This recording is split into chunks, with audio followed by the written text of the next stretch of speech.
Hey everybody, and welcome to Movie Couple Live. This is a show where we talk about the latest in movie news and pop culture. I'm Wendy. I'm Dustin. And today on the show, we're talking, of course, it's Saturday, so it's reserved for our full spoiler-filled discussion for episode 2 of Moon Knight, and we're also going to be talking about the Will Smith Academy news. I don't remember if I showed you the show article. Notes or I went what, over them a little bit. okay. Yeah. Sorry, So, I was like, let me just jump into it. So you guys, hello and welcome. Hope you guys are doing well on this Saturday. If you live in SoCal, we hope you're able to stay inside and stay cool because the last couple of days have been hot. I feel like SoCal weather has been very sort of a roller coaster this year. It's like, it's cold, it's hot, it's cold, it's hot. I have to admit, yeah. It's really hot. We didn't really have much of a winter. It was kind of cool, and then it was 90, and then it was back down to 60s, and then we're just going back and forth, so it's a little crazy out there. Yeah, yesterday it hit the triple digits.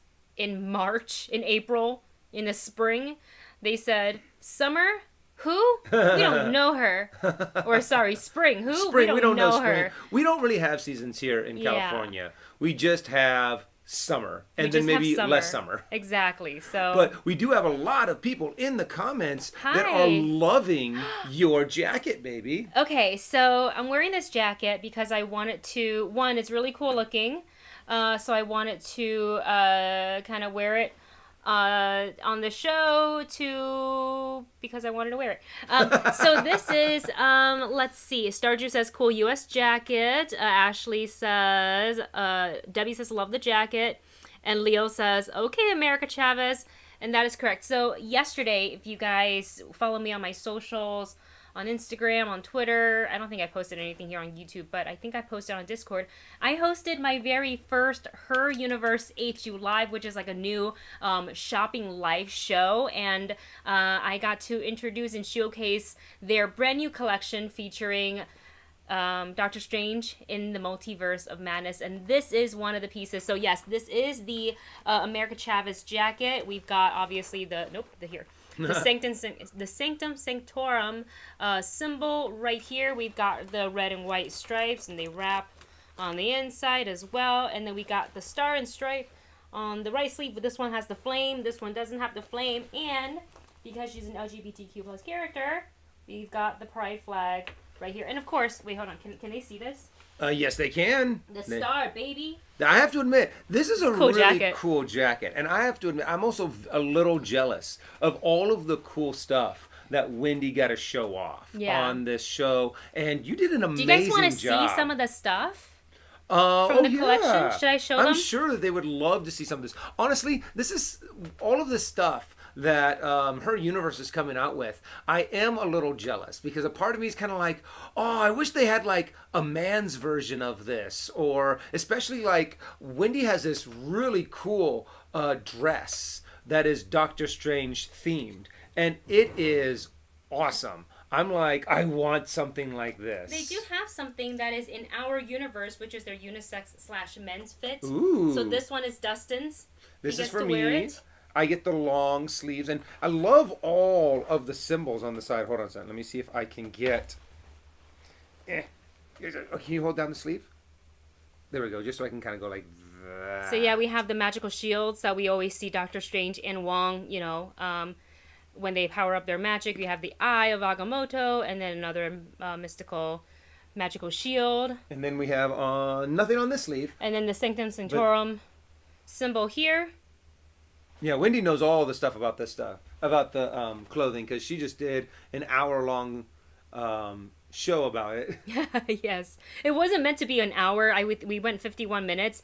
There was no time restriction, but they were aiming for maybe like 30. But we just talked because we had a good time. So that is, if you guys were interested, heruniverse.com, and then just search Doctor Strange, or if you want to click on new when you go to Her Universe, that will be right there. And I think they're running a sale too right now. So make sure you do that. This jacket's also there. This top, I believe, is probably sold out already, but this is the Wanda Scarlet Witch distressed tank, and it's got like this awesome peplum. It's essentially inspired by her costume in the upcoming film. And now this is what you actually wore during the entire time, Yeah, right? I wore it. And it looked so It looked really good on on. her. And Wendy it's had this really stretchy. cute outfit that was going on. Yeah, this is kind of like, what is that? Like an Like elastic. spandex. A spandex elastic kind of material. Look at the stretch. Go, stretchiness, go! Yeah. And then this is the final one. This isn't in my size. I'm going to see if they're able to... I'm able to purchase another one. This is the Doctor Strange cosplay dress. They basically took Doctor Strange's costume and they said, sure, we'll make it into a dress. And I know it looks cool on the hanger. I've been seeing other influencers and other fellow like brand ambassadors in this dress. Holy crap, it looks even better off the hanger. So those are some of the pieces that I got to show off. But I would love for them to make something like this, like in like a cool vest. Yeah. So it's kind of like a more of kind of like a Dapper Day kind of wear. Oh, cute. I think that would be so cool. Like 1 year for Dapper Day at Disney. Yeah. I kind of did like a Doctor Strange with a vest that looks like this. And I'll go as Wanda. And you can go like as Wanda. I have like the cool, there's another dress. This is not a part of the collection. Where did I put it? It's funny, we had no intention of actually going and talking about all of the stuff that Wendy went over for her universe, but it's such a cool collection. I have to admit, you know, I wish I could just dress up in some of it sometimes. I honestly don't know where that dress. Oh, here it is. Which dress is it? This was yeah. this is the WandaVision dress. I don't know if it's on her universe anymore. I believe it's on Box Lunch if you wanted to get it. But this, you know, has her, basically, they took her headdress and they're like, we'll make a giant thing of it in the front. And it has pockets. The Doctor Strange cosplay dress also has pockets. Leo's just saying, Dustin, just do drag. There you go. And you know what? You know, I'm trying to think of, I didn't really do drag. It was for, what is it?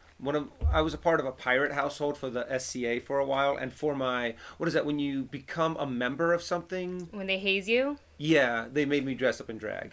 So, and of course, back then, I was in a lot better shape. I was a lot prettier. So back in my heyday, so they were like, oh, you look so pretty. And that's essentially where this jacket is from. So yeah, check out her universe. They have all the cool stuff that's on there. I love this jacket. You'll be seeing me wearing this a lot. They have a lot of cool stuff. Yeah, even if it's hot today, I'm like, I gotta wear it. I'm probably just gonna roll up the sleeves a little bit. Okay, so let's go ahead and get into today's topics. And yes, we are going to talk all things Moon Knight episode 2. But before that, I do kind of want to talk a little bit of news flash because... Thank you, Black Loki. He says, I'm pretty now. Aww, you're pretty now, Dustin. Mr. Dustin. Black Loki with the love. Thank you so much. Let's see. So, hold on a second. Just trying to roll up my sleeves. So, for the news flash, we don't usually go news heavy on Saturdays because whenever there's like a Disney Plus show airing, but I thought we should talk about this, is that we know ever since the Oscars, the topic of what happened between Will Smith and Chris Rock is still very much kind of a trending topic, and we know that he resigned from the Academy, which means he is no longer a voting member, though he still can be nominated and he can be given an award as well. So the Academy actually did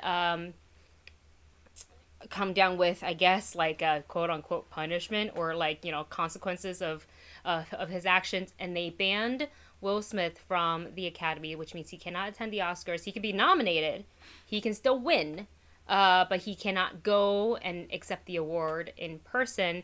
He's banned for 10 years. That's a long time. So that's a really long time. I am not against the ban. What I am a little against is that 10 years is a very long time. I was thinking 2 years, 5 years at the most. So when I heard 10 years, it shocked me. Yeah. It shocked me.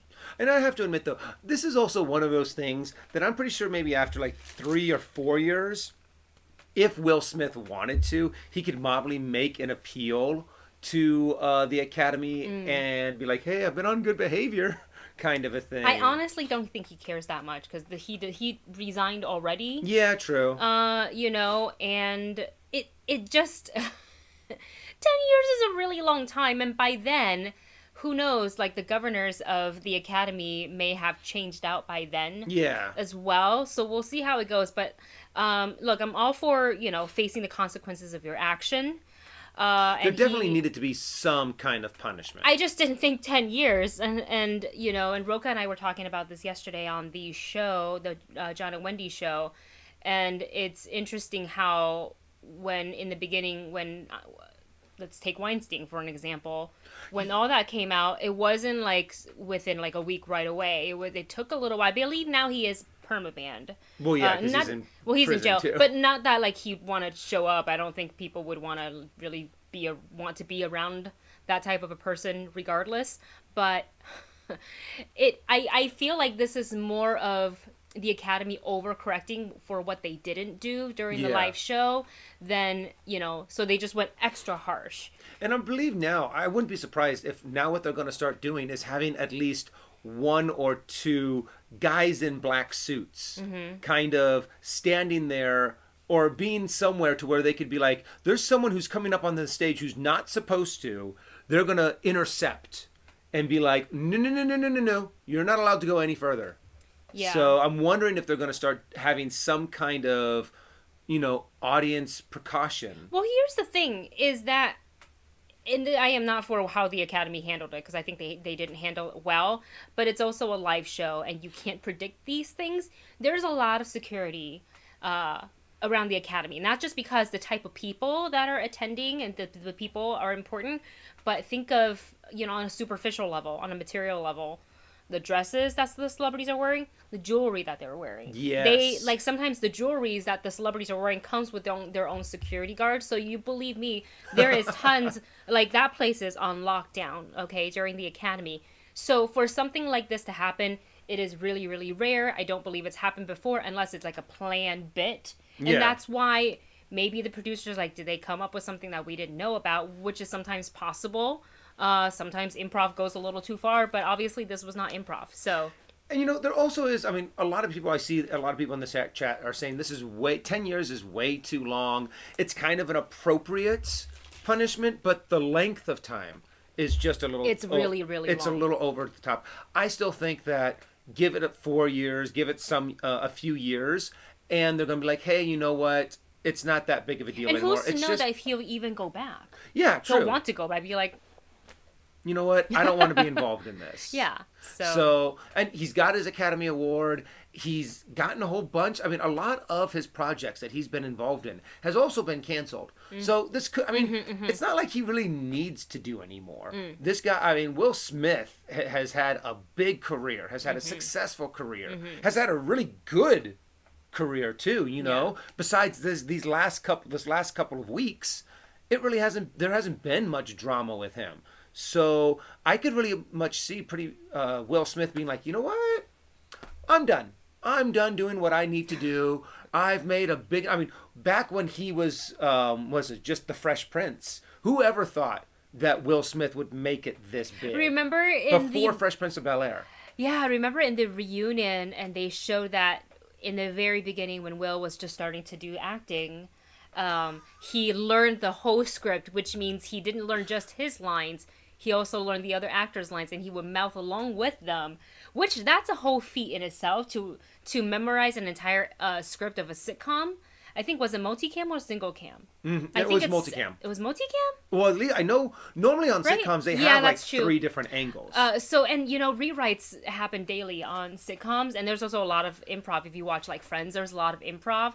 So it's really impressive to kind of see where the kind of actor he was then, how much he's grown and have continued to grow to now. So in any case, I don't disagree with the Academy wanting to dole out some sort of punishment. I just think 10 years is a little too extra. Debbie says here, people.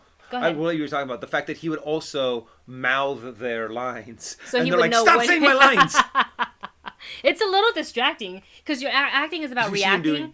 So it takes you out of it. You're like, what is he doing? You're like, is he mouthing the other people's lines? But that was only on like the first couple of episodes. I think he got out of that habit. We all got to start somewhere.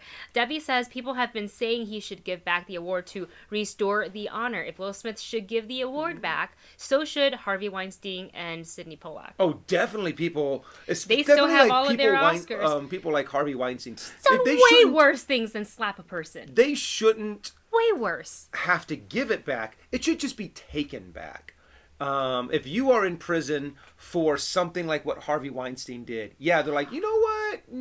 Your award should be taken from you. Debbie with another tidbit here says Will Packer, the producer of the telecast, said that Chris Rock went off script, so he improv that line with Jada. They had jokes planned for the documentary feature. Oh. Well, okay. At first, that's probably why they're like, where is it in the script? He's off script. Well, not only that, but first I was kind of on Will Smith's side. I was kind of like, Chris Rock shouldn't have been talking shit. But the more and more I thought about it, the more and more I was very much like, no, it was a joke. And it was just... It's a bad joke. It's not... Okay, it's a bad joke. It might have been out of taste. But it wasn't anything super insultive. It wasn't anything... I don't think it... It may have been inappropriate, but I don't think that should be a right for someone to come up and slap, especially a comedian. Right. Someone who's on stage doing a live performance. It's a bad joke versus assault, which is very... I think that depends on where you sit during in the joke. Yeah. I just think making fun of people's medical conditions, whether it's something as awful as cancer or alopecia, like the mindset of somebody who's going through that is very, very, they can be very fragile during that. So, granted, it's still unclear if he knew that was why her hair was short. It's unclear. Like, for example, I didn't know, you guys did the watch along with me. I didn't know she had alopecia and that she talked about it until that night. I just thought that was like the look, and I think Jada can rock many a looks, so I thought that was just the look she was going for, and I was like, I think she looks great. Kind of like go for the Dora Milaje look. Right, but it's kind of hard for Jada to look bad, you know what I'm saying? And she's really, really pretty, and she can pull off a lot of looks. So I just thought that was the look. And so if he didn't, in any case, both men were in the wrong. They have both since apologized. So we will see if the Academy later on, a year or two later, walk back this punishment, or if they say, no, we said 10 years and we're going to, dig our heels in and we're going to keep it at 10 years. All right, you guys. So let's go into are you good? Yep. Go into the next bit? It pretty much seems like everyone's on the same page about this, It's a good punishment, maybe just a little too long. Maybe it won't last for 10 years. We'll find out. It's now, let's just work on trying to put this event behind us and let's now much move forward. Yeah, I'm pretty sure no one else is planning to get up and slap a host in the face or a comedian in the face at the Oscars. I hope that the general audience understand that behavior is also unacceptable at comedy clubs, even if you don't like the joke. Like, you paid... Here's the thing. Somebody said this during one of our conversations, or I think in the comments of one of the shows that I was on. Sometimes I don't remember because I'm on several shows, but they're like, Jada and Will could have sat further back if they didn't want to be center of the joke. And I'm like, well, no, this is not like a comedy club style where you get to pick where you sit or you get to pick your seats. Like, you are a reserved seat because if you're sitting that close to the stage, you're probably winning something. Yeah. They don't put you that close to the stage so you can just enjoy the show. They're putting you up there so the camera can find you easily, and when you go up to accept the award, your walk time is cut very, very short. So you can go up there, you can have all the time in the world in front of that mic. So, different in a comedy club. But look, if you're offended at a comedy club, either don't go or don't sit up close where the comedian can spot you. Well, and also, I'm a little concerned about, this becoming a thing outside of the Oscars. Is the fact that people believe, Will Smith did it at the Oscars, so if a comedian says something I don't agree with, I should be allowed to go up and slap him. Now they're going to put extra security at comedy clubs. That's one of the repercussions of this kind of behavior, and that's why we say, no, you don't do that. Yeah, You don't do that, All right, we're going to go ahead and move on to Moon Knight, Episode 2, titled Summon the Suit, or... as Steve likes to call it, summon the soup. The soup? Summon the soup, the suit. So we're now into episode 2. Let me go ahead and pull up our notes, and then Dustin will keep an eye on our chat if you guys have any questions, concerns, and etc. So in this one, Steve, this is after, Steve's first run in with the jackal. It happened in the museum, so naturally the next day he goes, we see the security guard putting up all the caution tapes. They're like, someone's vandalized the toilet. And he's like, oh God, it was me. But it wasn't really me. It was really the jackal. I can't wait for him to see this. Oh, I better sit with him so I can kind of explain, because I am in those tapes as well. So he's fully thinking, sitting down. They're going to capture some completely crazy stuff on the security camera. Thank you so much to Calvin246 for subscribing. Woo, thank you so much. Welcome to the Movie Bunch. So you guys throw some popcorn emotes in the, or not emotes, but emojis in the chat. We don't have that here on YouTube. It's weird going back from YouTube to Twitch back to YouTube. Put some popcorn emojis in the chat for Calvin, who just subscribed. So basically the security camera showed Steve very afraid and running away from something that is invisible to everyone else. No one saw it. The cameras didn't see it.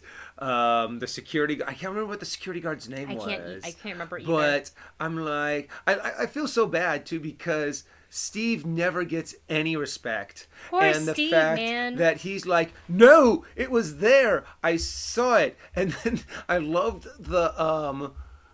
the security guard's reaction of, what are you doing, you donut?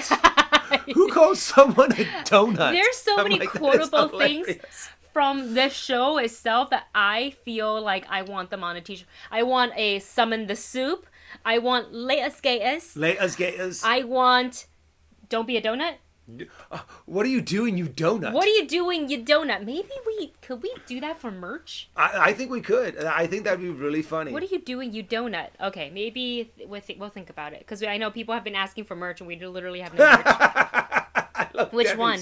Very, very The bottom. latest one? Debbie says, crazier than a psycho-colonial Santa.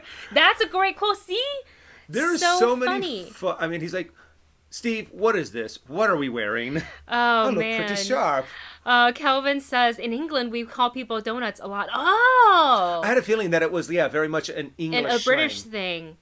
What are you doing, you donut? How offensive is it? I don't think so. I think it's kind of going... What are you doing, you dork? Yeah, you dork. Calling someone a dork. Is but it, I is don't it actually know. Yeah, let's let our international viewers answer that for us, just in case we get it wrong, because obviously we're in America, so it's we don't know. It's the lingo's a little bit different, but I want to learn about that. Okay, so what is really cool about that scene is not only Stevie freaking out, going, "Oh my God, there's now evidence. It looks like I screwed up the whole bathroom," and not just like some claw marks, sinks.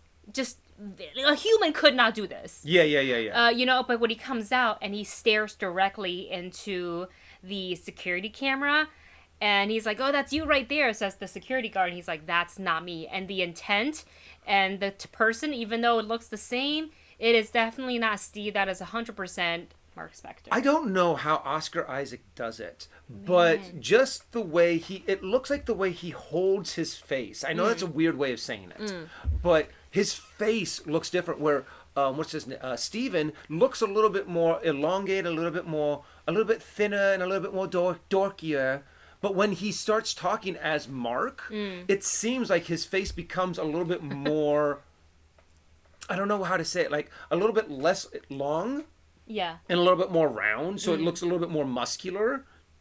So I don't know how exactly he's able to change the way his facial features are built. But he's able to kind of change it. When you're Oscar Isaac, you can do anything. That's why I always want one of my alter egos. If I had identity, a DID? The DID. I want one to be Oscar Isaac. I just call him Oscar. I just call him Oscar. Oh man, yeah, it's funny because somebody on Twitter, I think, maybe I saw it in our Discord, I'm not sure, but somebody put up, there's a lot of security camera stare downs in these shows or movies. Scarlet Witch did one when she went into Sword, and she just looked at was Wanda. She just looked into security camera. Same as Bucky as Winter Soldier. After what he did with Tony's parents, he stared right into the security camera. Then we have Oscar Isaac doing the same thing as Mark Spector. Well, so I'm pretty sure really he would. cool. Mark also knew one of the things that Steve would do when he got back into work is look at the security camera footage.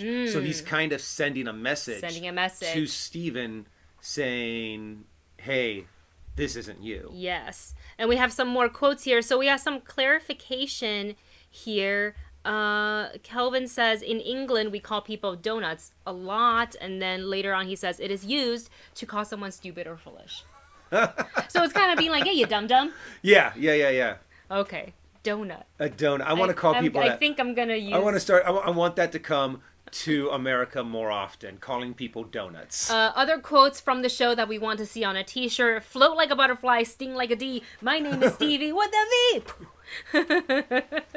That was great. And most of them are coming either from or around Steven. Some of these great quotes. Oh my gosh, Ashley says, I'm a graphic designer. I'll find something I can make for you guys. Ashley, let us know how we can message. You can probably email us at... Is it... The movie couple channel. I don't know my own email. It's on the channel under About, though, if you want to look for it. I would love to talk to you about that and see if we can get some design going. Let's see here. So we've got that, and of course, now that it is found out that he vandalized the bathroom, vandalized the toilet. That was funny. Yeah, when the police officers and okay, I'm jumping ahead in the episode, but when they come to the door and they hear a knock on the door and they're like, police. Oh, thank you, Amr. Amr Nail with the super chat. Thank you so much. We're gonna get to it in 2 seconds. Thank you. But when they knock on the door and they're like, police, he goes, I vandalized the toilet. And I'm just like, they've come for me. They've come for me. I vandalized. What'd you do? I vandalized the toilet. Just the way he said it. Oh my gosh. I thought it was hilarious. I am really happy, now that we're into episode 2, that they actually introduced us to Steve first instead of Mark. And I think because I feel like as an audience, it's easier, especially, if it's your first foray into Moon Knight. I think it's easier to connect to someone like Steve rather than Mark, because Mark is that, mercenary, hardcore, set of a different skills kind of a guy. And Steve is just so vulnerable. I think that's also a really good way of doing it, because I think if you would have introduced Mark first and then introduced Steve, I think Steve would have come off as a little bit a little bit less lovable. I think he would have been more obnoxious. I think people would have been like, no, we want to see Mark. Yeah. But what they first did was make Steve vulnerable. You're introduced to the world through Steve, and you really feel like now this is more of Steve's life and not Steve coming into and trying to take over. And trying to, when Mark is in the middle of something and then Steve interrupts, then it becomes like, what are you doing? But now it makes sense because you're introducing him, Steve first, who, may be possibly the newest alter out of all the alters that lives in Mark Spector's head, maybe the newest, and so has the littlest knowledge and awareness of what else is going on, and he's slowly learning, and we as the audience are getting to learn with him. So that's really, really cool. So let's see there. So he is obviously fired from the museum. They even offer him a little bit of counseling.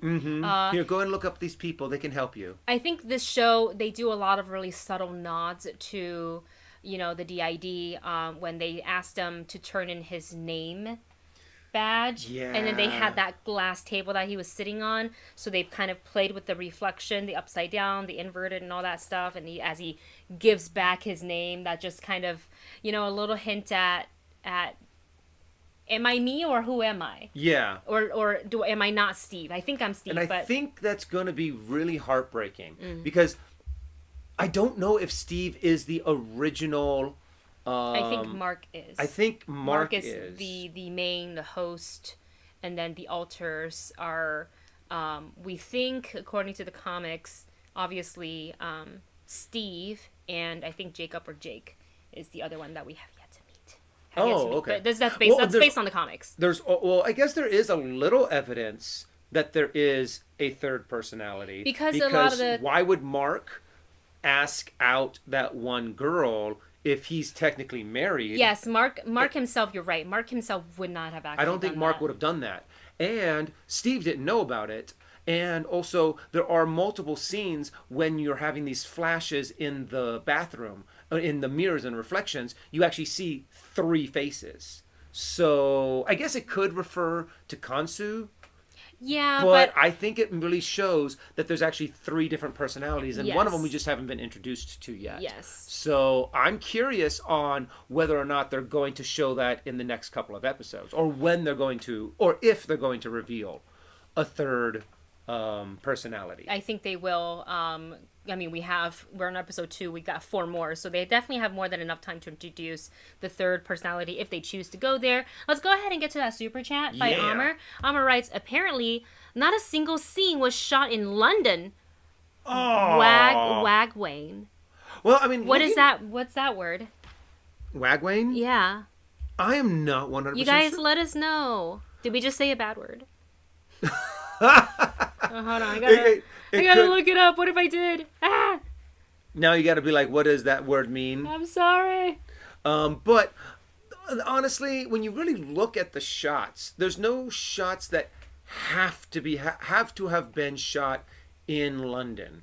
When you kind of go back and look at, I guess there's that one shot of the outside of the museum, but that could be any cool. fancy. What? Okay, I'm gonna say Wagwang is a way to say what's going on in Jamaican English used throughout the Jamaican diaspora, or where Jamaican people live outside of Jamaica, especially in South London. Oh, That's interesting. You learn something new each day. It's so interesting Wagwang. when you start learning like slang from different cultures, and That's it's just cool. like, oh, I never thought of it that way. I That's think really funny. cool. In college, a lot of my fellow students and dorm mates were from the Caribbean, so there were a couple of dorm mates from Jamaica, a lot of them from the Bahamas. So like for the longest time, I was surrounded by like all the accents and all the lingos, and I was able to pick them up pretty well. But this well, I mean, granted, I don't live in London, so that's probably why. But that's cool. Thank you for the explain. I'm glad I didn't say a bad word by accident. I was like, is it a bad word? Did I just say a bad word? Oh man. I just said it like 15 times. Book of Mormon. Holy moly, I said that word like 13 times. Oh man. Calvin says, yeah, it's Jamaican. It means what's up. Oh, even Debbie knew. Man, I'm just not educated. We're not into the slang. Sorry, guys. Well, you know what? I enjoy learning it on stream with you guys. Okay, so let's go back to what's going on in the show. So after, he's heartbroken, obviously, losing his job at the museum. I think he really did enjoy it, even though Donna is awful to him. I really think he enjoyed being around all of this. He's, really into studying the Egyptian culture and history and mythologies, but he's like, I got bigger fish to fry because what happened last night is not normal. Yeah. So he goes to look for the storage locker, and luckily the person recognized him. They took him to his locker, and inside he finds not just a whole bunch of stuff, but also a whole like cot, A whole hideout. kind of his own little safe room. Yeah. With no windows and no doors. So that was really interesting there to, for him to take a look into the duffel bag and to get a sense of, oh my God, this is what I've been experiencing. I thought they were bad dreams, nightmares. They are 100% real. And that's when he gets to have another conversation with Mark via the reflections. And I've been really liking how they do that because it's like dialogue. And it's essentially Oscar Isaac talking to himself. So shortly after that, he's like, you know what? No, I'm putting an end to all of this. I'm turning this in. They'll put me in a room. Nobody's going to believe me, and I'll be safe from you. And just to think that that's how frustrated and maybe scared he was at this. And he's like, just let me have my life. He's almost like, I'm willing to destroy my life. Yeah. Just to make sure that I can destroy yours as well. Yeah. Because I'm done with this. I want to be in my own little padded cell. I can have my little straitjacket on and I'll be in the corner and Poor I know guy. I won't kill or hurt anyone else. Poor guy. So, once he is out of the storage room with a very important duffel bag full of money and passports, Constantine was like, you're not leaving. So he tries to scare him, I guess. You know, literally scared the man back into daylight. I love that one scene to where Khonshu pops up, and there's actually a moment where they do like a freeze frame. Yeah. Of Steven going, "Ah!" And then, that was the best use of a freeze frame in a Disney Plus show. And then they just cut to him running out of the storage room, and he falls down, and it's like, Mark, Layla. Oh gosh, yeah, that was great. But again, we really like how they've been doing these long hallway scenes, tricks with the light, via kind of Dave F. Sandberg's Lights Out. And what's scarier in the storage unit is the way they have the lights set up. They did something similar to Morbius too, where the lights, like, you walk through a certain length, so these lights will like flip on and off depending on where they sense motion, I'm guessing. Mm-hmm. But when Constantine was doing his thing, it was like boom, boom, do-do-do-do-do-do. Oh, I so good. would have been a puddle on, no lie. He was actually able to run like fight or flight. I think I would have done deer in the headlights and just sat there and cried. I don't know if I could have handled it. What is it they call? They call fight, flight, or freeze. I would have frozen. Yeah, honestly, a part of me thinks that I would have frozen too, like, or gone back into the storage locker and kept the door closed. I'm like, you're not getting in here. You're not getting in here. It's like, well, I'm Khonshu. I can be anywhere. Exactly. No one else can see me but you. So I really like that the show has been doing a lot of that, and it drives up the creep factor. Mm-hmm. I love what Ricardo is saying. I thought that freeze frame was a buffering moment, but that was a nice touch, almost comic book page-esque. Yeah. No, very true. Absolutely. Absolutely. So after this, Layla, Steve, or Mark, so they actually finally get to meet each other for the first time, and it's just as confusing for Layla because she is not understanding who this persona is. Why are you calling yourself Steve? Why are you speaking in a British accent? Why do you have a flat here? According to her, Mark's been missing for months. And she thought that because, they're into some secret stuff, she thought that the accent, the name, and everything was just because he was trying to hide from someone. And she's like, you can drop the act. I'm sure we're not being followed. And she's slowly realizing that this may not be an act, or that he is in so deep that he has to keep this persona. So she's trying to figure this out in her mind, while at the same time, this is her husband, which we get to find out here. And, he had given her the divorce papers. Yeah. Not because he wants to divorce her, obviously. I think he's very much in love with her. He just needs to make sure she, stays alive, and keeps Khonshu away from her. That reaction of Steve's of, I would never divorce you. And you're just like, aww. So they have a cute little moment there where Layla is trying to wrap her head around the whole thing. Steve's trying to wrap his head around the whole thing and trying to continue to explain. And even though he thinks he may sound crazy to people, it's like, no, this is legit really all happening to him. It looks like officials show up at his door. Well, even before that, they find, what is it called? Layla finds the scarab. The scarab, yes. Speaking of the scarab, yes. Who was it that sent it? Debbie just sent us in the Discord some of Marvel's, the Rock Love, Marvel Studio Moon Knight Scarab Compass. I'm looking at that, I'm like, that looks pretty dang cool. And if any of you guys want to check out our Discord, Wendy's probably going to put it into the chat right now. Join us out on Discord. Our only rule is to be nice to each other, be polite, no hate speech whatsoever, and please, we try not to talk about politics. Yes, so we try to keep it just like all geek news, all movie news, entertainment news, all the time. Yeah, it is really good. It shows like it's like an animation. Hold on a second. Watch. When I click it. Oh, cool. That is really cool. So I'm going to go ahead and drop the Discord. Remember, that is our really only rule. Just like, don't be an asshole. Don't be really plain and simple. If you disagree with somebody's view over a movie or a TV show, you just, what's the word I'm looking for? Agree to disagree and just move on to the next conversation. At the end of the day, we're still fans of the same fandom, whether it's Marvel, DC, Star Wars, Lord of the Rings, or whatever. So That's why we gather. And with that, I'll put in the link to Discord so you guys can go in. And Debbie posted that under the live stream discussions channel. So go ahead and check that out. What's really cool about Rock Love, they do a lot of, they work with Marvel a lot. So they do have a lot of Marvel pieces. And you're thinking, oh, jewelry, what if it's too, like, is it just fitted for the ladies? It is not. Rock Love does a lot of unisex stuff. This scarab here is actually unisex, and it's in color. And a lot of Rock Love stuff is movable. As in, there's a Pokeball that I have from Rock Love that opens up to a locket. We tried to put Falcor Navi's picture in there. I couldn't figure it out. I think I might just have to, like, suck it up and just, like, glue it. We can find a way. In there, because, like, what other dogs am I going to put into my locket? It's going to be Falcor and Navi. They're the only ones that matter to me, even though all dogs are cute. They're my dogs.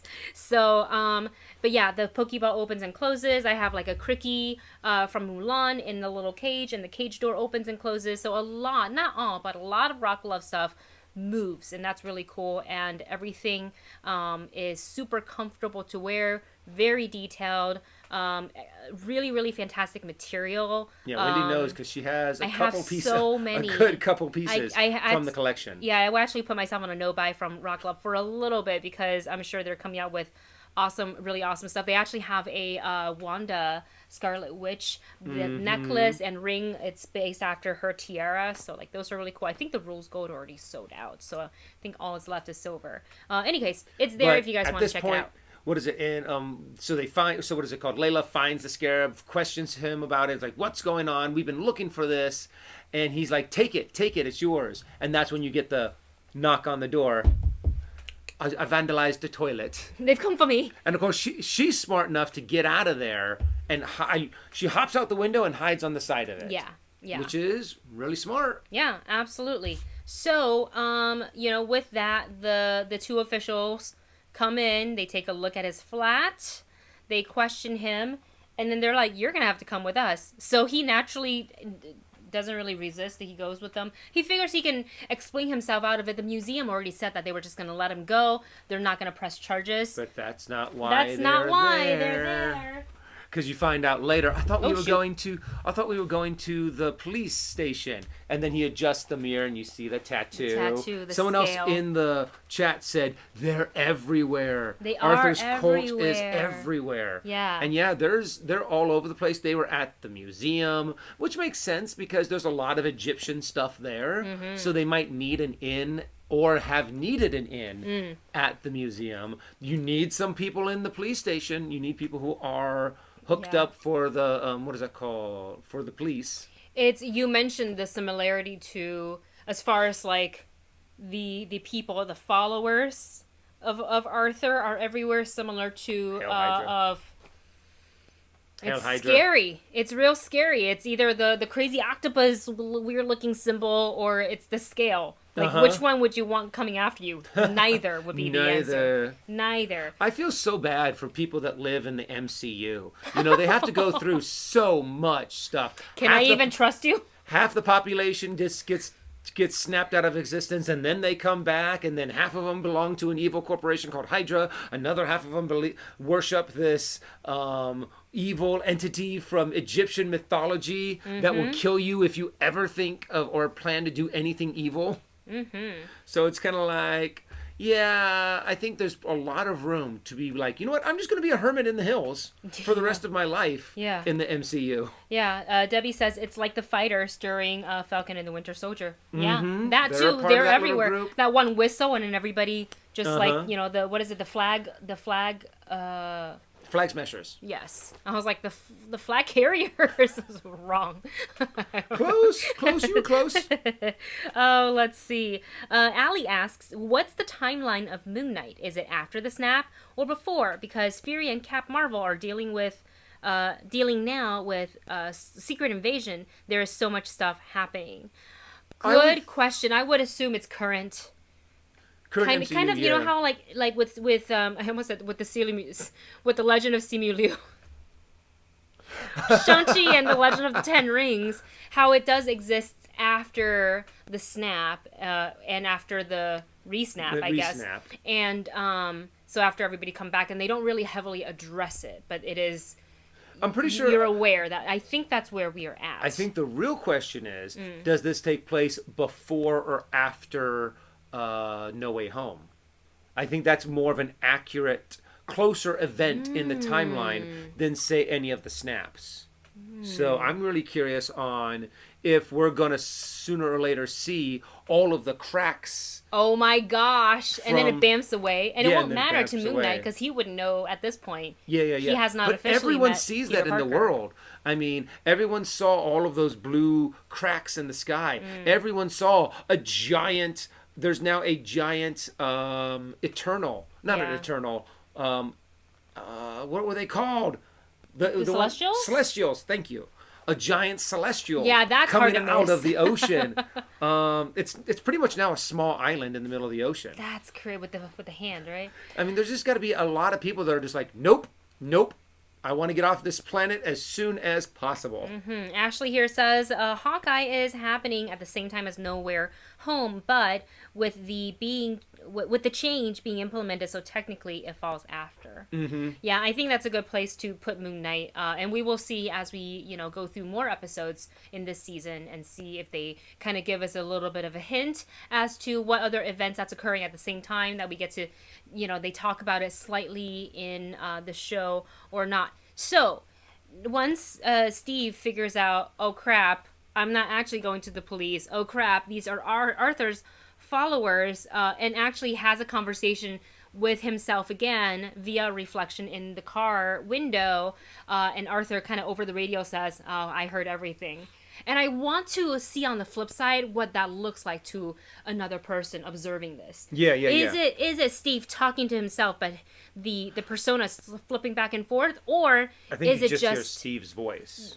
Oh wow! I think that's what you would hear, because all of the other voice would be inside his Steve's head. And Debbie actually did put in our Discord what is the timeline.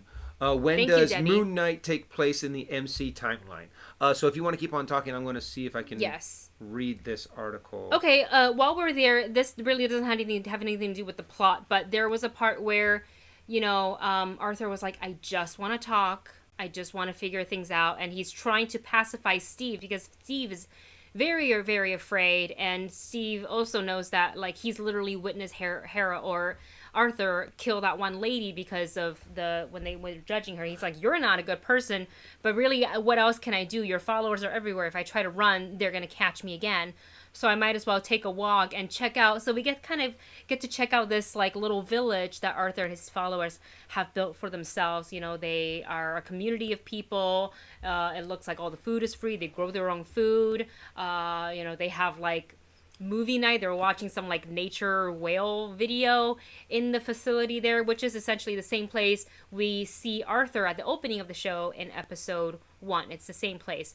But one of the things that I said, and if you guys watch our reaction for episode 2, you would have noticed it. There is a soccer ball that comes up to Arthur and he stops it, and he has an exchange with one of the girls, one of his followers who lives in the village. And Steve, after that exchange, which at the time when we were first watching during the reaction, I'm like, what's that now? And Steve says, oh, you're speaking Chinese. And Arthur says, Mandarin. And I turned to Dustin at this point. I said, that was Mandarin? I caught nothing of it. And that says something. As a native Mandarin speaker, I caught nothing. So I went back several times and I had an exchange with my friend on Twitter, and she was like, that was pretty bad Chinese. And she's like, I've heard bad Chinese. So I was like, let me see if I can decipher it. I listened to it 3 to 5 more times, and I was only able to decipher what Arthur was saying in the beginning, which was, he says her name, and then he says, 我跟你打, which means, in the context of like, with the soccer ball, like, oh, let me play with you. I'll kick with you. Let's go. Something like that. Like, I'll play with you. Or in the ways of like, you ready for another match later or something like that. Because then later on the exchange, which I understood none of it, and she basically said, oh, you ready to lose again? And then he's like, oh, I'll get you this time. Like, this kind of like, that kind of like fun, playful banter, like shit talking back and forth in a fun manner. But for me who grew up speaking Mandarin, I had to turn on the Chinese subtitles. And I was like, what is it that they're saying? So, and I know that they said that they try to learn 3 languages and they practice all the time. So I don't expect their Chinese to be perfect by any means, but I was hoping that it would be a little bit more accurate in the tonation and the pronunciation than that, because I don't know, it just said something. I was like, I have to turn on the Chinese subtitles for my own language because I couldn't understand. I got a little bit of a laugh out of that when I was editing. I was like, what are they saying?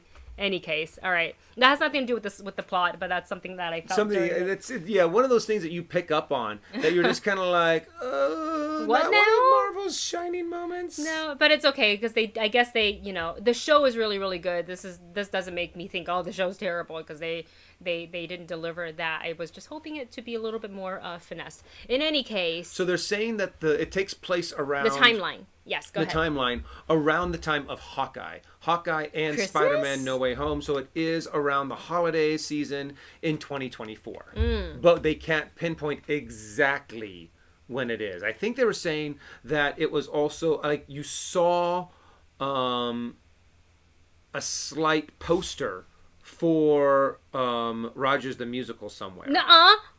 And I was kind of like, what? But they I haven't can do shown this up. all day. They have not put up any pictures What? in it. But of course, this is me just quickly trying to scan the. Oh, there's a little arrow. Mm-hmm. Where is it? The GRC. Oh, okay. The GR. Hold on a second. I'm going to lean over to Dustin's things. Oh, you know what? I have my own phone. I will look at it. Guys, it's in our Discord if you want to follow the link there. Okay, I'm going to click on it. It is a article by Inverse. So, and there is a picture, and they put a big red arrow pointing to that. Okay, there's a post-blip Easter egg in Moon Knight. The GRC, which we saw a lot in. Which is so we know it's at least Falcon and the Winter Soldier, and then I don't think they have the poster of Rogers the Musical as a part of their article. But I'm sure it is on the interwebs somewhere. We'll find it later. We'll put it in the Discord. Yeah, and I'm sure in later episodes, they're going to give us a little bit more of a defined timeline. I want Stevie to, like, I don't know, in episode 3 or 4, or somehow, because at the end of the episode, they get to, you see that Mark is in Egypt. What if in the next episode he's like walking down the street and he hears the "I can do this all day," and it's like, it's international. Everyone loves Rogers the Musical. That'd be kind of funny. Okay, so here is at this point of the show, Arthur and Steve are walking around his facility and he's explaining to him, "Give me back the scarab. Oh, what's Khonshu saying now? I bet you he's saying this. What is he saying? I'm justice. What is he saying? Is he telling me to kill me? Mine is real justice." And this is when we find out that Arthur, once upon a time, was the avatar for Khonshu, but now he follows Amit because and there is an interesting discussion there about how Steve's like, so Amit judges the people because later on in life she sees them doing something bad.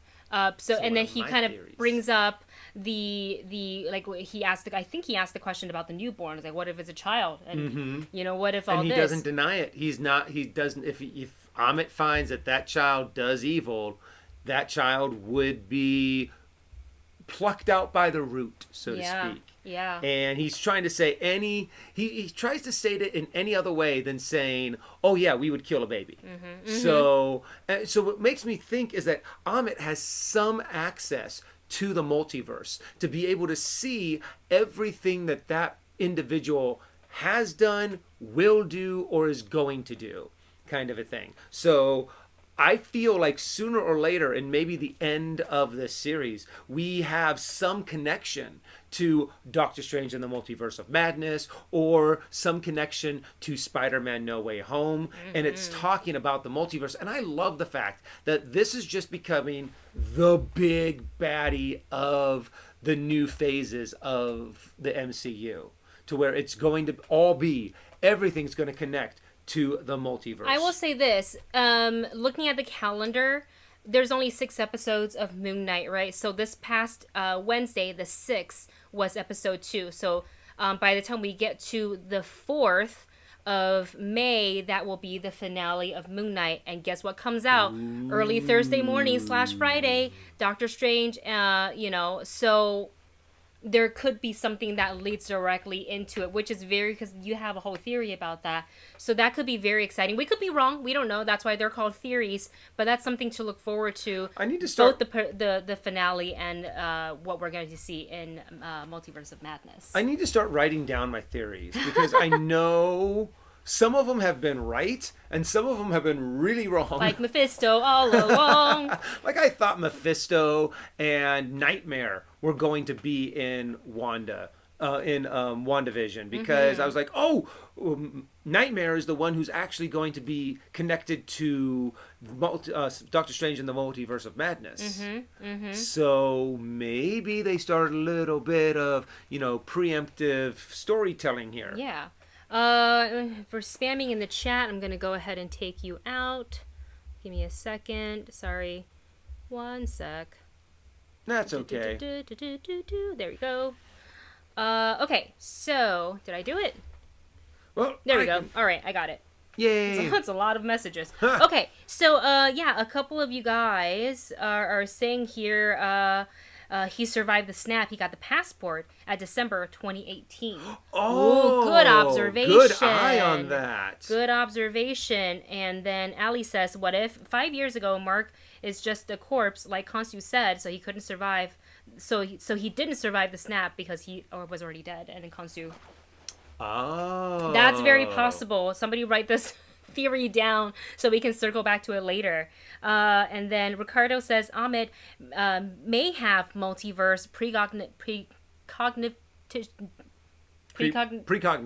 Thank you. Or the ability to see alternate futures. It's one of your theories. Yep. So yeah, that's really interesting. Ahmed's able to take all of these different views of you through the multiverse and kind of weigh and scale them to say, hey, which one might you be?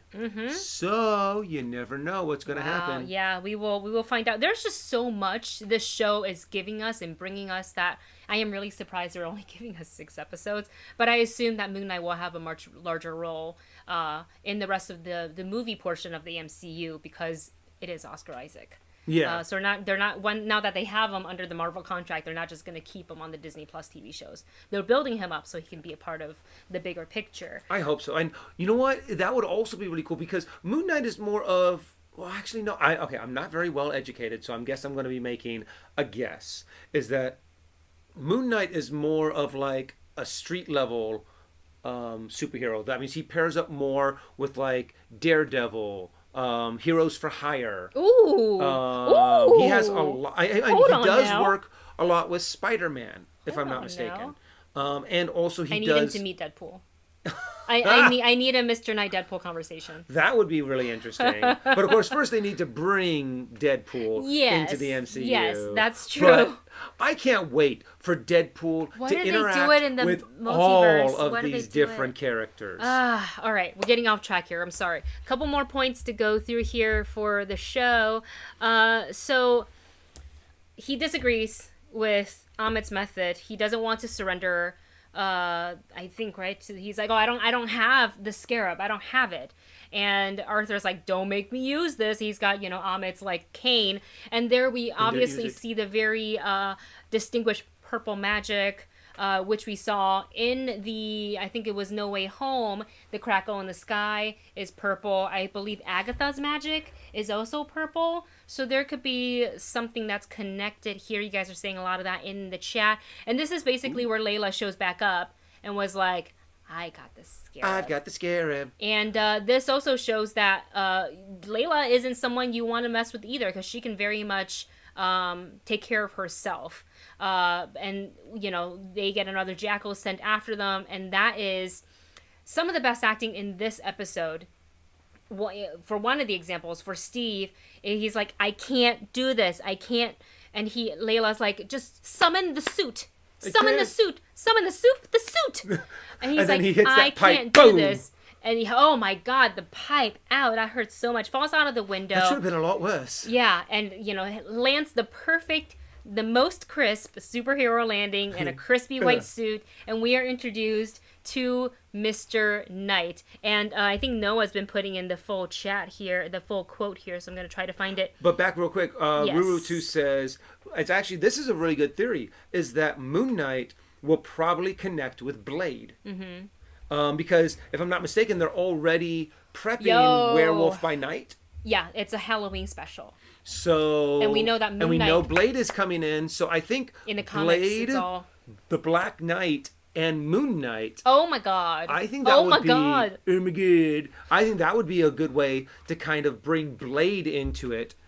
Even though honestly, I would prefer. I want to him to show up in a movie. A solo Blade movie, but I wouldn't mind the idea of having the Black Knight, Blade, and Moon Knight. Because they have so many superheroes now that are established. Yeah. You can do this. What's the whole point of having a solo superhero movie when you can have other superheroes come in part way, or you do a good establishing beginning of Blade, and then it's not until near the climax of the movie that you bring in these other characters for a little bit of help.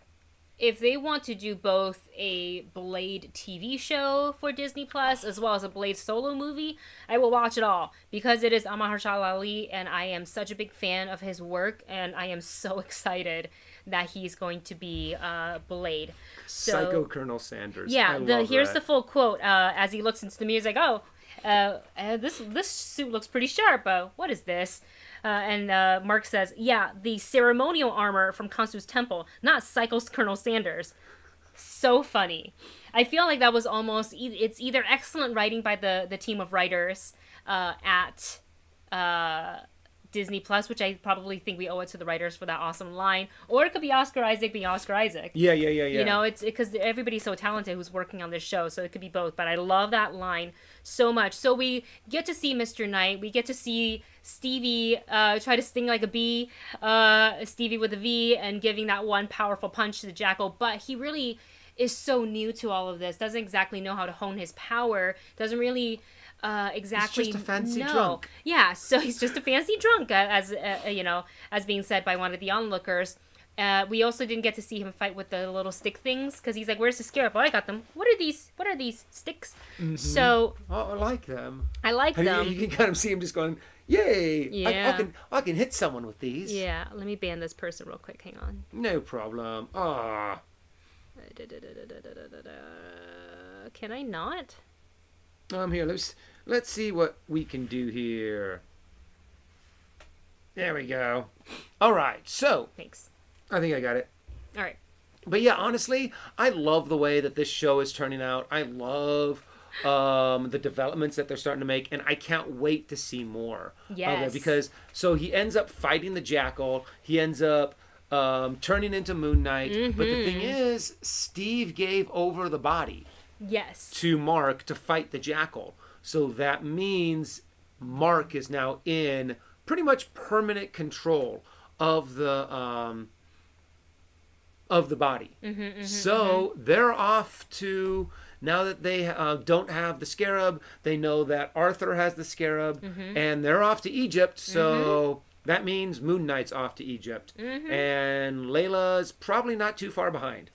Yeah, what's really cool about that whole Jackal sequence once Moon Knight has the full control and we see him kind of, the way the suit, the way he summons it and how all the wrapping, the bandages kind of come out from it's so cool. It gives me like low-key kind of almost a Sailor Moon transformation effect too, minus the pretty like, that would be funny because recently you showed me what someone did is that on TikTok they did like a Sailor Moon transformation of themselves compared to like side by side and doing it almost exactly to the animated. Yes. I think it'd be funny if you just took the animated but turn it into her turning into Moon Knight. Oh my gosh. Somebody already, I sent it to you on Instagram, did a photo of like a fan art of the very classic Sailor Moon kind of leaping across the crescent moon kind of like this.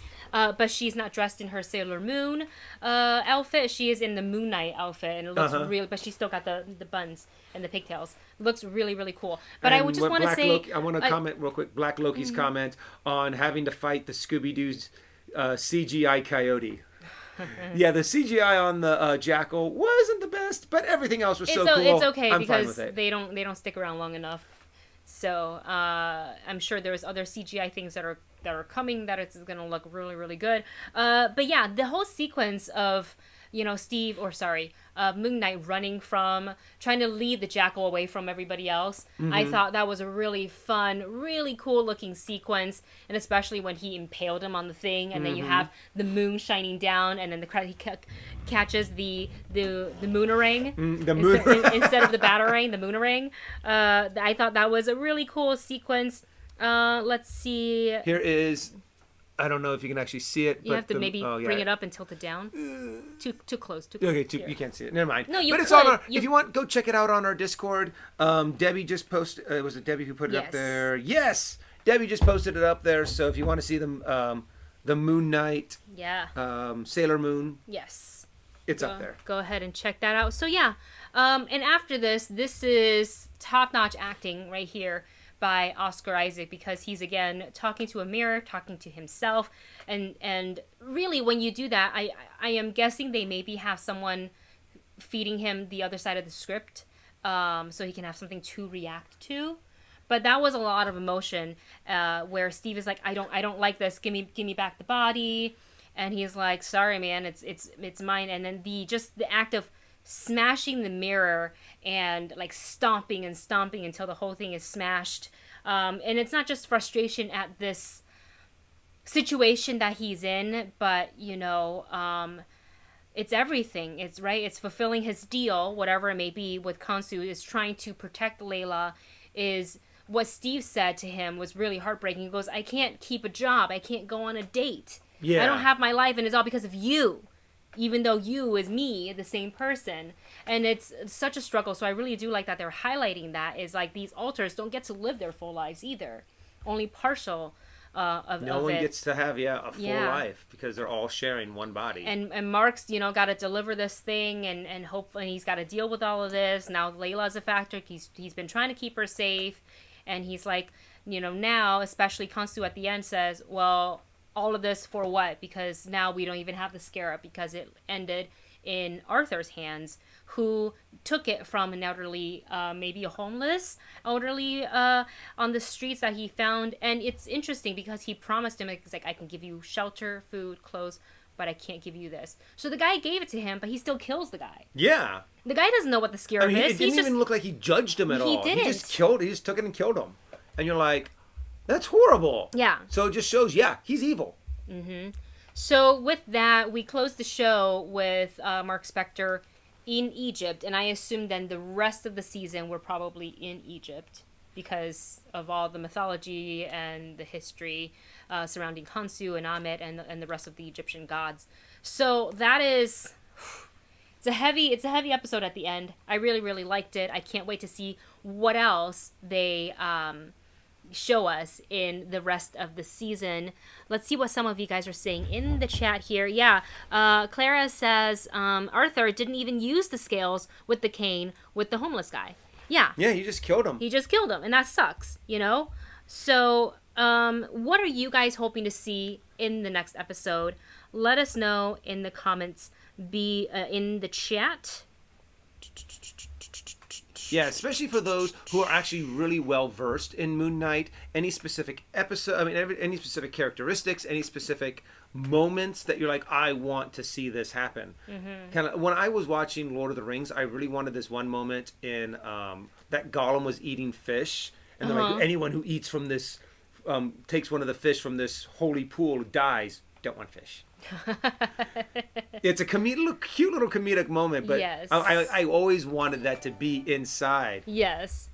T1000 just subscribed. Thank you so much, T1000. Welcome to the Movie Bunch. You guys, can we have some popcorn emoji in the chat for our new subscriber, please? And thank you. So I'm really curious. Simu had a comment about Arthur's attempt at Mandarin. Is this on Twitter, Debbie? Oh. I'm just curious to see what Simu says because Simu's also a part of the MCU. Oh yeah. It's not in. showing up for me. Here it is. So Oh, here we Moon go. Knight's new episode has received reaction for the MCU's cast member Vincent D'Onofrio. Oh, he said, "My pal Ethan Hawke is so good in Moon Knight. Love this show." Simu Liu. All right, Arthur Harrow needs to fire his Mandarin teacher. Get yourself another Mandarin coach because they're teaching you not the best pronunciation. But the conversation, no, the context was there. The use of like grammar and all that was like structurally it was all correct. It was just the pronunciation. That's funny. And I have to admit though, I'm trying to learn Mandarin right now. It's not easy, It's yo. a difficult language. It is very, very difficult. Yeah, it's not easy. I'm trying to learn Korean. It's just so I can watch on my K-pop, K-dramas without subtitles. It's not easy. I think I have an easier time learning Japanese, but I think it's because I had exposure to Japanese when I was young. Both my grandparents on both sides spoke Japanese fluently because they grew up when Japan occupied Taiwan. So for the grandparents, it's interesting. They spoke Japanese to each other. More than they would Mandarin. Like my grandfather's Japanese on my mom's side, my grandfather's Japanese was actually better than his Mandarin. Because he didn't start learning Mandarin until he was in college. That's what he told me. So let's see. Ashley says, "Is Mandarin considered one of the hardest languages to learn though?" I don't know. I consider myself bilingual because I grew up speaking Mandarin and then I learned English. I learned French and Spanish in high school. I can understand it. I can somewhat read it, but like the conjugation, is that what it's called when you're trying to like that's really, really difficult for me to grasp. I still don't have it fully grasped. My French pronunciation is probably god awful because it was only one semester of French, so like I'm very beginner level. So if I ever go to Paris or something like that, I would really need to brush up so I can kind of get by. Japanese was really easy when we were in Tokyo. Like a lot of the Japanese phrases and words kind of came back naturally. I was like, I had this in my brain. Unlocked. It's weird how much stuff you're just like, oh wow, I actually know this. It's like a muscle memory almost. Yeah, a little bit. Because I was trying to remember how to ask for water, and I was about to look for it on Google Translate to how to properly ask, and I was like, oh, mizu. So, anyways, all right. Let's see what some of you guys are saying about what is coming up next. So, Ricardo Ramos is saying episode 3, more backstory from Mark and Layla. This is what you'd like to see. Yes. In episode 3. And more development for Steven and Khonshu. Also, badass Moon Knight in Egypt. Also, I think they'll release at the end of episode 3. I assume that we're going to get more and more action from now on. I know episode 1 and 2, it wasn't super action heavy. More so in episode 2, we got more action. Episode 1 a little bit, but I assume that they're gonna start because now we're essentially by next week halfway through the series. Oh yeah, so I think they're about to bring it, but I think this theory of what we think what Ricardo was hoping to see is very possible. What we're gonna get to see, maybe some flashback to us. Maybe. Oh yeah, because we need to see a little bit of what happened in the past, but I think they're gonna save those towards the end because I think what it's really building up to be is this very climatic kind of realization of kind of explaining how everything happened. Right now they're leaving it up to mystery. Yeah. So that we get this big reveal. Blade GTR writes, "My friend is a huge Moon Knight fan, so I am hoping to see one enemy pop up at the end of the series. However, I don't want to potentially spoil things in case they do it." Good to know. Again, we haven't gotten into the comics yet, so I think maybe at this point we just read it after everything is done. So that's really cool. Thanks, Blade, for putting a little hint. Yet spoiling absolutely nothing. So yes, we appreciate that so much. Something like Connor says. Oh, Connor says, "I've already seen episodes 3 and 4, and without spoiling it, are they good?" And Connor says, "Yeah, they are." Good to know. Good yes, to they know. are. They are very good. Yes. Oh, Ashley asks, well, you guys got to see 1 and 2 early, didn't you? Yes, we did. So something large and impactful might happen in 3, or it might be a tonal change. I really do think that they're going to stay in Egypt for for the next 4 episodes. I just don't see them coming all the way back to London, because I think there's going to be a lot. Because Arthur has been trying to get the scarab that says that he's like, this belongs to me. It's Amit's, and it's essentially a compass to find her. They want to dig up her grave. Yeah. Her burial ground. They want to release her. They want to release her. Thank you. So I can see that like this is the chase is on for Mark to go after Arthur, but how can he do that without having the scarab? So he's gonna have to gather information in Egypt, or maybe because he's got training. Maybe he's really, really good at tailing Arthur and his people, and he's able to kind of. He is a mercenary. So he's, so he can follow them without being noticed, and then just kind of wander into the burial area, and maybe he'll stop them, and he can use the power of the Moon Knight suit. So we don't know. There's a lot of like possibility. Remmer here says the third persona has already been revealed. Who asked the co-worker out, and a lot of reflections. The mirror had 3 reflections, something we talked about earlier in this stream. So yeah, absolutely. We haven't even been introduced to him officially yet. Yeah. So that could be episode 3, like 3 personas, episode 3. Mm-hmm. Like they could be playing with like the numerology there and maybe do that. I don't know. So that's going to be really cool. But again, we're halfway through the series almost. Episode 3 comes out. I want more than 6 episodes. I know, I want 8. We say this with literally every Disney Plus show, whether it's Star Wars or Marvel. We always say, oh, we want more, we want more. So, yeah. All right. Also, if you guys enjoyed this talk, please remember to give us that thumbs up. It does help us. What does it do exactly? I know it helps us. The YouTube algorithm likes the thumbs ups, likes the engagement in chat, likes the engagement. So afterwards, if you guys were watching this on a VOD later on because you couldn't catch the live, just go ahead and comment some moon emojis in the comment section to up that engagement. Because, man, episode 1, the reaction that we had really underperformed. I was like, what is happening here? So, yeah.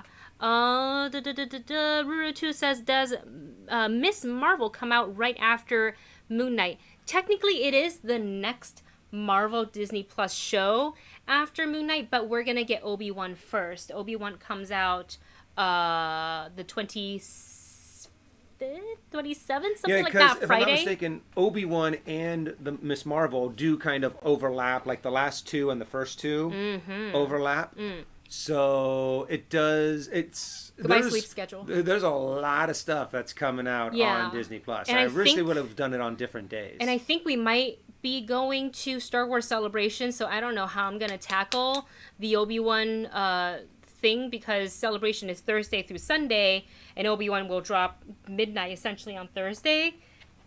So I don't know. We will see how we handle that. Maybe one of us stay home and edit, and the other one goes. Maybe that may be the way to go. I don't know. We will see. All right, you guys. Well, this is going to be it for our live stream today. We hope you guys had a fun time interacting with us in the chat, going back and forth, and talking all spoilers for episode 2 of Moon Knight Summon the Suit. I can't wait to see next week. Or Soup. And Ashley, I saw your email, so I'll definitely get into it, and we will start talking about what kind of things we're looking for. We've never had merch before. I know people have been asking for merch. What type of merch would you guys like to see? Do you want stickers? Do you want pins? Do you want t-shirts? What kind of t-shirts would you want? Let us know. Sound off in the chat and in the comments.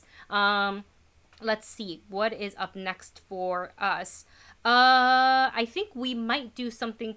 I was playing with this idea because we haven't filmed our spoiler for Morbius yet, and normally we do spoilers for our Patreon, and I was thinking instead of filming and editing something, maybe we do like a Patreon only live stream just to talk Morbius. I'm not sure how logistically how that works, so I gotta figure that out first. and then we will officially like announce it on our Patreon so you guys can come and join us. So it'd be more fun of a discussion back and forth rather than just like us talking at a camera. You know what I mean? Because I want to hear what other people thought of the movie as well, since it's at a 16 or 17% on Rotten Tomato. Tomato. Bad it's doing. I expected it to fall on the rotten side of, fresh or rotten. I expected that, but I didn't expect it to go that low. I really don't think it's that bad of a movie. It's not great, but in any case. Ashley says Sonic 2 is amazing. Yes, it is. We have our review up for Sonic, for Ambulance, and for Fantastic Beasts and where to find them. So go ahead and check that out on the channel. And thank you so much for the Dappler who has just subscribed. Thank you guys. Please put some popcorn emoji in the chat for our latest subscriber. And welcome to the Movie Bunch. What else are you guys doing this weekend? What are you doing this weekend? This weekend, I'm working. Yeah, he's got to go I've got to go do my other mundane job, yes. And then I've got to go make an appearance as Spider-Man. Yes, I have editing to do. I'm going to attempt to edit the final 2 episodes of Cobra Kai Season 4. I'm going to try to put them out together. Or like as close to each other as possible, because we watched those episodes back to back. There was no way I couldn't. We were like, okay, we'll do one episode today, we'll do one episode tomorrow. But by the time we got to the end of episode 9, I'm like, I can't wait. Let me just clean out the SD card. Let me just do another. Let's just watch the other episode, the finale, and so we're excited to share those with you. So those will be coming to the channel, as well as other reactions that may be coming, movie reviews, maybe more live streams. Maybe we'll do some fun live streams right here on YouTube, playing some video games, because we do have Mario Party, the newest one. Yes, I want to play that so bad. So yeah, I am trying to catch up right now on Killing Eve, because I got a thing coming up that I can't quite announce yet, but I will soon. But it involves getting to talk about Killing Eve, which is a great show. Dustin's never seen it before, so I saw a little recap. I pulled up like a little recap intense. of season 1. It's such a good show. And Blake, I want to start playing Elder Ring someday, but I have such a backlog. Your brand new PC build, and I have not been able to use because I've been so. We've been really busy. We've been all over the place. We've been really busy. Things are going to be a little bit more calm. I think this coming, at least for me, I can really edit, get my editing done, and maybe. But I want to do some Mario pop Party. back on Twitch. So yeah, maybe we will do that soon. All right, you guys. So we will go ahead and end our live stream here. We love you guys so much. Thank you so much for tuning in. Make sure you catch us next Saturday for episode 3, spoiler discussion for Moon Knight. We will be live streaming on Wednesday as well, just talking about general breaking news, movie news, and other things like that within the entertainment industry. We love you so much. Thanks for hanging out with us, and we will chat with you guys soon. Bye, guys.